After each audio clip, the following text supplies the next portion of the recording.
So lastly, Last, but definitely not least, who has a sweet tooth? Yeah.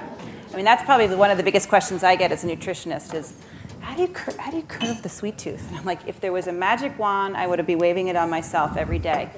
When we talk about dark chocolate, but people who have sweet tooth, let's figure out ways that you can eat dessert in a healthy way. And again, using the seasons to create a dish that is tasty, but also good for you.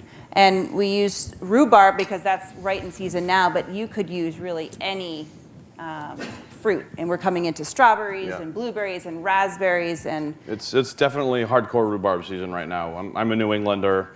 We've got it in our yard. If you've got it, use it.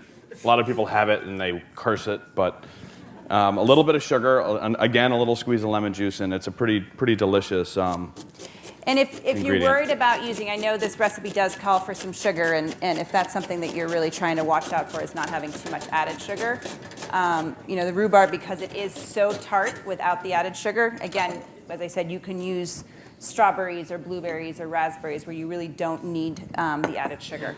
And because rhubarb is so sort of fibrous, you have to cook it, but with blueberries or strawberries you wouldn't have to. But because it was so seasonal right now, we definitely thought it would be nice to try it now. Yeah.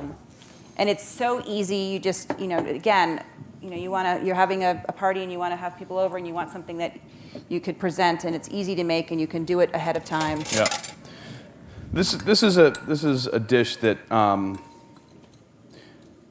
with the rhubarb, we've tossed it in sugar, a squeeze of lemon juice, a pinch of salt. I know it probably sounds strange to add salt to a dessert, and I probably shouldn't even have brought it up.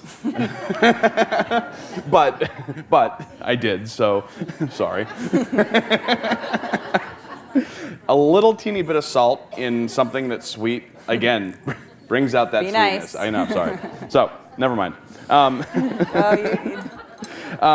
This is something that you would want to toss in the sugar and the lemon juice a few hours at least ahead of time, if not overnight. You could do this tonight and then tomorrow morning go ahead and finish it up.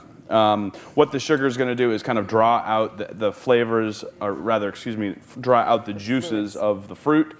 So you end up with it's going to be swimming in kind of a little bit of its own juices. Once that happens, add everything to the pan. We can pretend that there's extra juice in there. And rhubarb cooks very, very quickly. It turns to mush very fast, which is fine. But it's mostly water. Yeah, it's mostly water, but it's nice. It's like celery, but it's kind of nice to have, I think, a little bit of crunch. So it's the type of thing that once it goes into the pan, stir it around a little bit, let it kind of swim in its own juices. It heats up. The rhubarb starts to break down and starts to get nice and soft. Once that happens, take like a slotted spoon or a spatula like this and scoop the fruit out, leaving the juice behind. The juice then you can reduce, and it turns into kind of a syrup. You get this lovely, sweet, lemony, rhubarby syrup that you then pour over, once it's reduced by about half, you then pour it over the fruit. If you kept the fruit in there and reduced it all down, everything would turn to mush. But by removing the fruit ahead of time, you keep some of that nice crunch. You get a little bit of texture. And then spoon it over ice cream or frozen yogurt or eat it by itself. You could sort of recreate the strawberry shortcake and do it over like an angel food cake.